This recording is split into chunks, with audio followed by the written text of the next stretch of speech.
लेकिन जनता की duty priority में है। इतने व्यस्त समय को निकालकर आज तक सुनवाई के लिए यहाँ पर आए हैं, तो कॉलोनी की ओर से, गांधी की ओर से बहुत बहुत धन्यवाद। प्रोग्राम को चलाने के लिए पहले अधिकारियों का स्वागत जरूरी है, लेकिन मैं चाहूँगा कि पहले जनता की शिकायतों से पहले RWA के प्रेसिडेंट श्री जतन जी वो आए और रीना महेश्वरी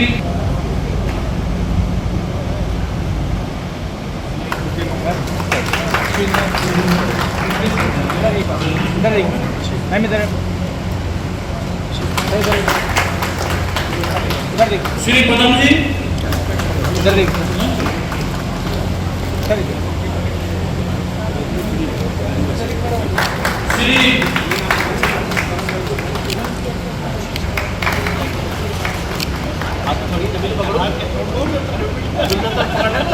श्री रजनीश गुप्ता जी और श्री अभिषेक गुप्ता जी अगर बीच में है।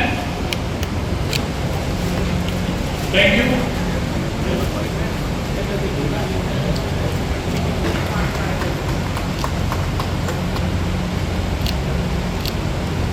और इसी क्षेत्र में कहीं दाएं बाएं उनके निवास स्थान से XYZ किसी भी कॉलोनी से है, तो मैं माइक है छोटा आपके पास बोल रहा था कि कुछ मिसप्लेस हो जाती है कॉलोनी की ओर से, उनका थोड़ा सा एक जो हमारी औपचारिकता है प्रोग्राम की स्वागत होना चाहिए, क्योंकि 2-3 दिन से इस प्रोग्राम में बड़े बिजी हो रहे थे। तो आइए प्रधान जी। Thank you. मेरी कंप्लेंट ये है कि यहाँ मार्केट में 2 दुकानें हैं जो कि मंदिर के और स्कूल के पास है, जो कि सिगरेट बेचते हैं, और यहाँ पे जो लड़के आते हैं सारे लड़के बाहर के हैं, शराब पीते हैं, गाली देते हैं, सारा दिन वो कहते हैं। हमारी दुकानों की बहुत प्रॉब्लम हो रही है, यहाँ पे जितनी भी दुकानें सब आए हुए हैं, प्लीज हमारी सुनवाई करें, क्योंकि हमने ऐसे सर को भी और DM सर को भी सबको एप्लीकेशन मिली है, लेकिन हमारी कोई सुनवाई नहीं, हमें बहुत दिक्कत है। इस सुनवाई के अवसर पर मैं अपनी कॉलोनी की तरफ से सभी पदाधिकारियों का और जो अधिकारी आए हुए हैं उनका स्वागत करता हूँ। हमारी कुछ समस्याएं हैं तो मैं विस्तार से बताना चाहता हूँ। पहली समस्या है कि हमारी कॉलोनी के 2 रोड हैं, सुनील डेयरी वाला रोड है, जलपोट वाला रोड है। उस पर क्या है कि बहुत ज़्यादा कुछ ट्रांसपोर्ट की गाड़ियाँ परमानेंट खड़ी होती हैं और कुछ रेडियाँ, कुछ दुकानें परमानेंट फुटपाथ के ऊपर बनाई हुई हैं, जिनमें गलत गांजा वगैरह इस तरह की चीज़ों का भी सप्लाई वहाँ से होती है और बच्चों को बहुत ज़्यादा नुकसान हो रहा है। मैं चाहता हूँ कि उस पर विशेष ध्यान दिया जाए, क्योंकि दोनों कॉलोनी के तीनों रोडों पर यही स्थिति है। विशेषकर शाम के वक्त में जब आप वहाँ निकलोगे तो बच्चों और महिलाओं का निकलना का तो बहुत दोहरा रहता है। हम लोग भी कैसे निकल पाते हैं मैं नहीं समझता, कि बहुत ही कठिन समस्या हमारे सामने। हमने पुलिस में भी कई बार वहाँ पे किया है, थाने को भी किया है, ACP को भी कई बार वहाँ पे हमने लेटर दिया है, लेकिन मैं ये कहूँगा कि कोई भी विशेष पे हो रहा है, एक बार कोई कार्रवाई होती है 2 घंटे के लिए 3 बार आता है और राउंड लेकर जाता है। एक पास में हमारी कैलाश कॉलोनी है, उसका एक हमारे रोड पे खुला हुआ है कॉलोनी तरफ, उस रोड पर शाम को 7 बजने के बाद पूरे 10-11 बजे तक जमा हुआ रहता है दारू पीने वालों का। ओपन को गाड़ी पर दारू पीते हैं, वहाँ से रास्ता है, वहाँ से निकलना बड़ा दुर्लभ होता है। तो मेरा निवेदन है कि अतिक्रमण जो हुआ है, चारों तरफ अतिक्रमण हो रखे हैं, गांजा शराब सब लोग वहाँ पे करते हैं, उसको रोका जाए। हमारी विशेष समस्या है। दूसरी समस्या में अवगत कराता हूँ, बरसात का मौसम भी आ रहा है, हमारे 5-6 सालों से बहुत ही हमने गहराई से अध्ययन किया क्या है, जो हमारे नाले हैं उनके ऊपर बहुना अतिक्रमण किया हुआ है, वो परमानेंट अतिक्रमण है। नाले की सफाई एक साइड से हो जाती है, दूसरी साइड से हो जाती है, बीच में जहाँ पर अतिक्रमण किया उसको लौटने की हिम्मत नहीं करता। हम लोग खूब अतिक्रमण देते हैं, कहते हैं उसको थोड़ा देर खड़े हैं, लेकिन पता नहीं सरकारी बात को उस पर ध्यान नहीं देता है कि वो नाले वहाँ से सफाई नहीं हो पाते, उसकी आजू बाजू सफाई होती है, वो नाला फिर ब्लॉक हो जाता है और हमारे घरों में पानी भर जाता है। हम लोग कहते हैं जीवन अपना वहाँ पे कर रहे हैं, जीवन निर्वाह कर रहे हैं, हम लोग जानते हैं कितनी गंदगी में हम लोग को रहना पड़ता है। सीवर वो लोग ओवरफ्लो करने लगते हैं, घरों में लैट्रिन का पानी भर के भर जाता है जो ग्राउंड की है। दूसरी समस्या ये है। तीसरी समस्या हमारे जो 2-3 रोड हैं उन पे वो PWD के अंतर्गत आता है। हम MCD से कंप्लेंट करते हैं, भाई जो पेड़ है इनकी छटाई करा दो, क्योंकि लाइटें वहाँ पर लगी हुई है, लेकिन वो लाइटें ऐसी हैं कि वो नीचे उनकी रोशनी नहीं आ पाती, क्योंकि पेड़ उन्होंने ढके हुए हैं। PWD वाले को सुनवाई नहीं करते, सब जगह अपने एप्लीकेशन दे दी, विधायक को बोल दिया, नियमपाल महोदय को बोल दिया, लेकिन होता क्या है कि MCD वाले तो अंडर में है नहीं, वो करेंगे नहीं, PWD वाले को सुनते। मैं चाहता हूँ एक ऐसा मंच है कि इस पर PWD को भी सख्त किया जाए।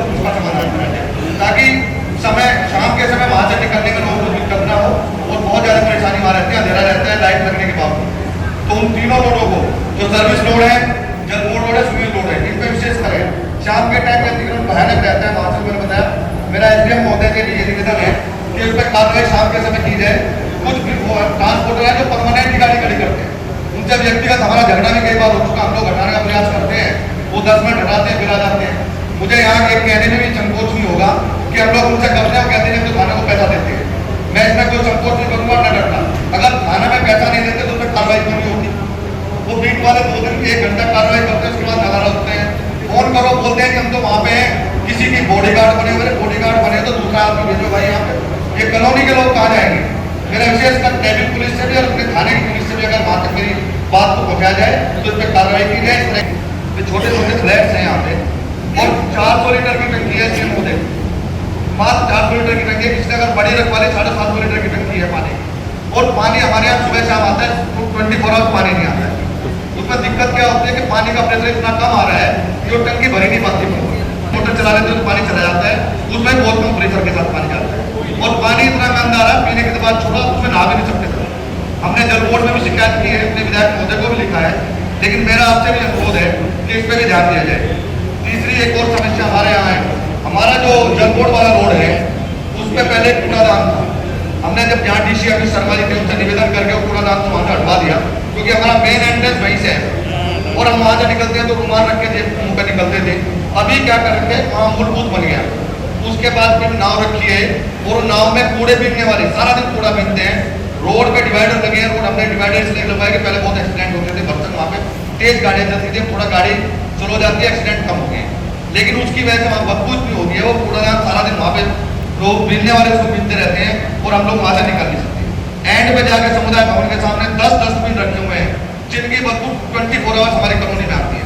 हमने निवेदन किया है सैनिटरी इंस्पेक्टर को भी, अपने निगम महोदय से क्या मैंने आश्वासन दिया, मैं कराऊंगी वहाँ से वो कूड़ेदान हटवाए जाए ताकि लोगों को जो थोड़ी बहुत हवा मिल रही है वो शुद्ध मिले और उनका जीवन चले। बाकी छोटी मोटी लोगों ने जो नीचे के फ्लैट है नालियाँ पूरी कवर की हुई है, हमने अभी नालियाँ कुछ बनी, 1 भी रुपए की रिकवरी नहीं हुई।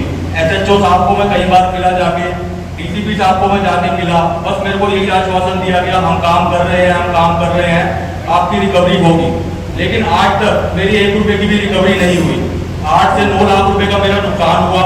सबसे मैं मिला जाके कई बार मिला, लेकिन मेरे को बस आश्वासन दिया गया।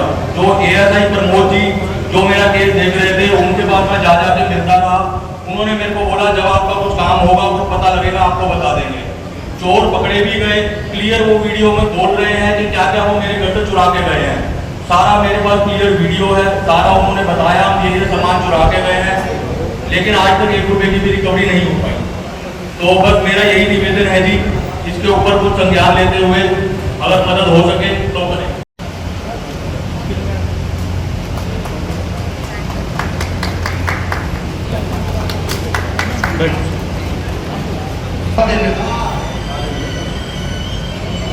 ये सभी कॉलोनियों का विषय है। वैसे तो मैं ये कहना और जानना चाहता हूँ कि पिछले कुछ दिनों पहले हमारे विधायक जी ने विधानसभा में एक मुद्दा उठाया था लोनी रोड चौड़ा करने का।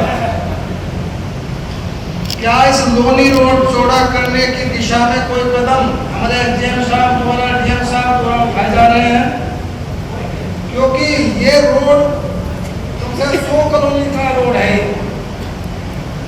तो मैं ये रिक्वेस्ट करूंगा कि इस पे अगर कोई थोड़ी सी जानकारी फिलहाल हो, कोई उसको शेयर कर सकता है क्या? PWD डिपार्टमेंट हो या SDM साहब से कोई अधिकारी हो कि इस पे कोई कार्रवाई चल भी रही है या चलने की कोई संभावना है। मेरा ये कहना है लोनी रोड के विषय में थोड़ा ध्यान दें। Thank you.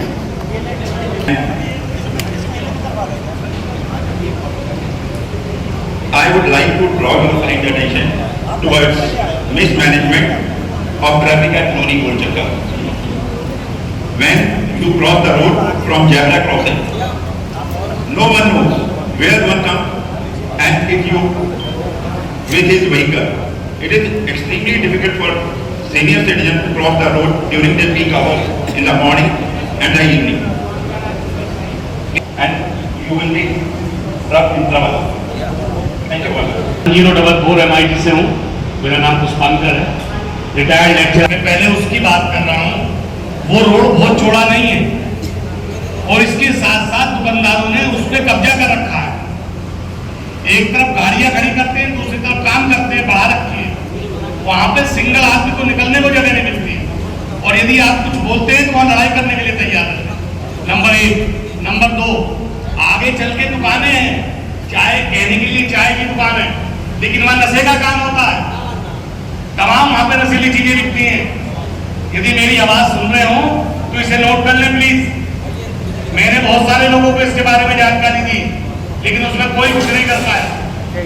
इसके साथ और डी ब्लॉक का एक आगे एक और है ट्रेवल एजेंट, कहने को ट्रेवलिंग का काम है उसका, दुकान पे लगे हुआ बोर्ड, लेकिन दिन में देह में बात होता है।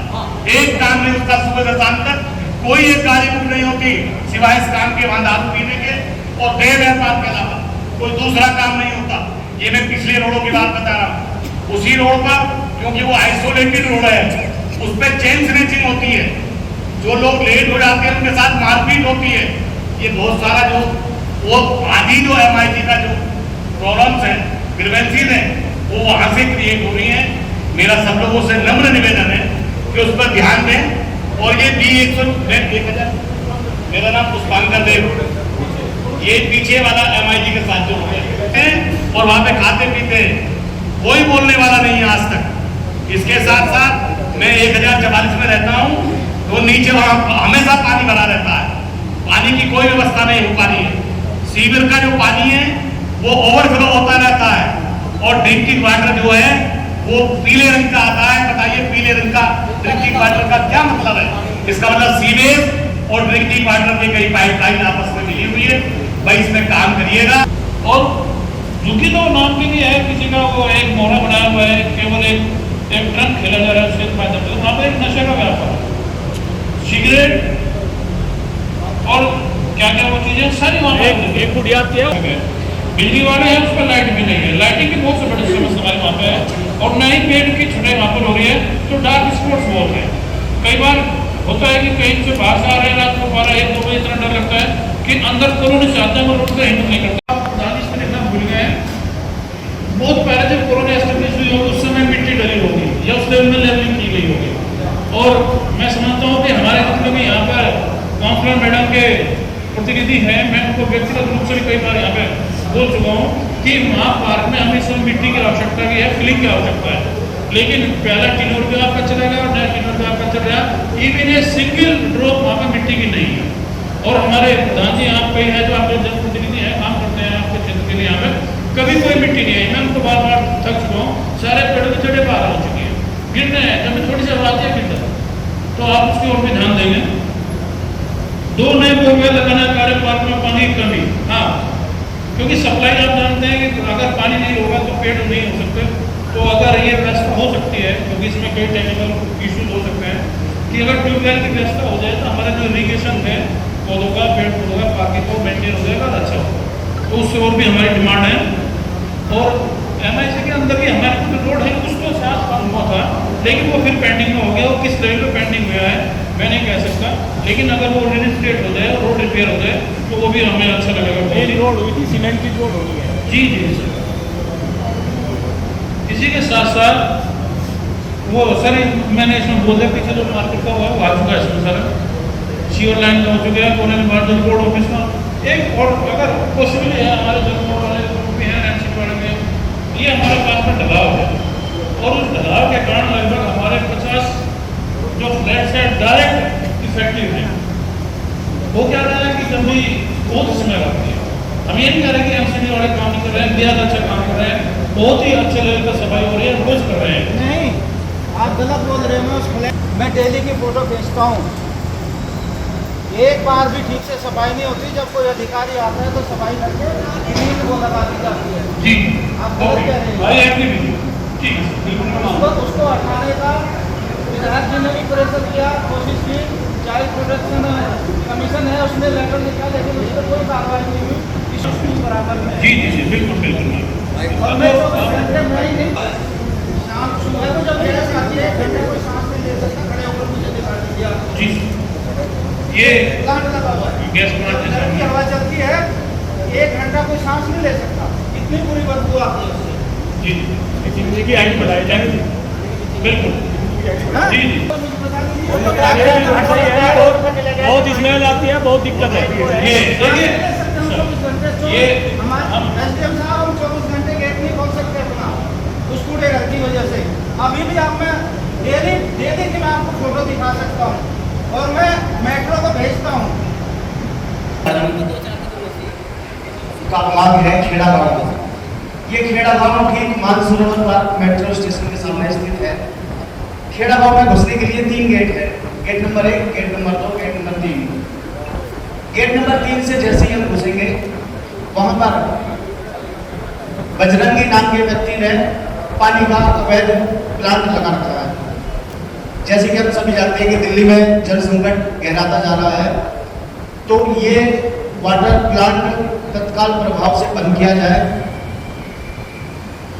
यहाँ पर बड़ी बड़ी टंकियाँ घर घर फैक्ट्री एरिया में भेजी जाती है और घरों में सप्लाई की जाती है। और सबसे अहम बात यह है कि जिस मकान में ये प्लांट लगा है उस मकान की छत पर 1,000 लीटर की 25 से 30 टंकियाँ रखी हुई हैं, जिसके कारण कभी भी बड़ा हादसा हो सकता है।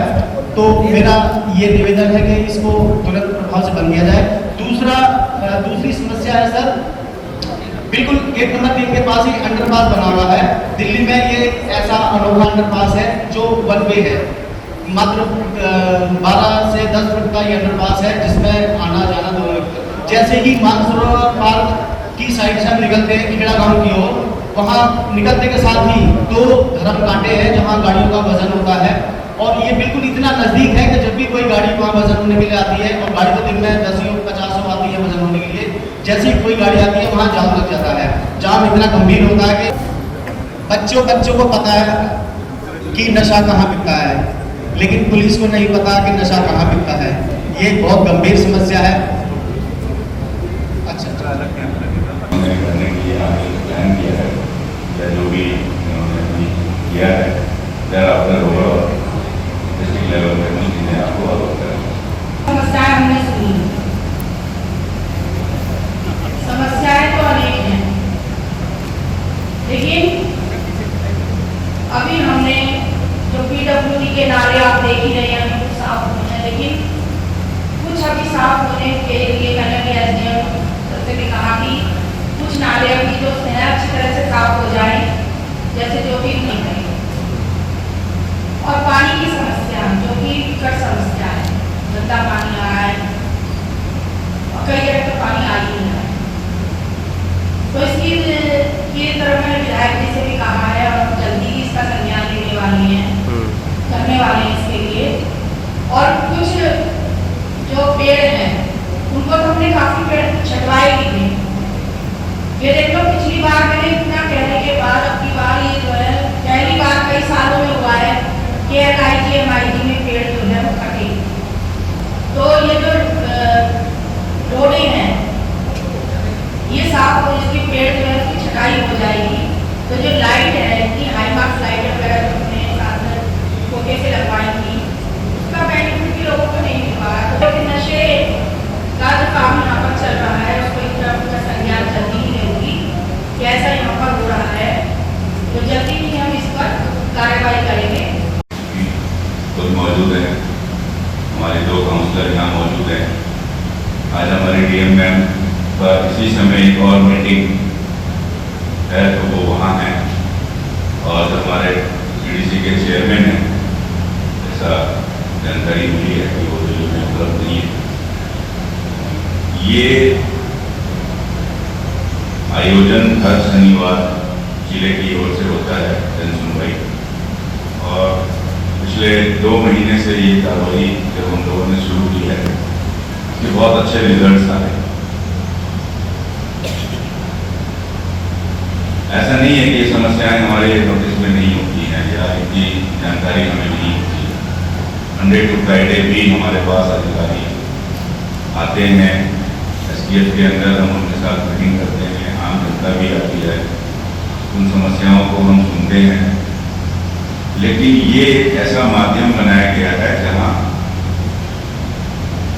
सरकार आपके द्वारा पूरा महकमा, उनके सारे लोग आपके घर के निकट हों और जहां आपकी उपलब्धता हो। MIG लोनी मुझे याद है 1992 में भी इस क्षेत्र में मैं जब पोस्टेड था, जब हमारे अपनी नौकरी की शुरुआत करी थी, मुझे पता है कि ये उस वक्त दिल्ली का एक सबसे बड़ा हाउसिंग सेक्टर बनाया गया था टीडीए के द्वारा। और आज तकरीबन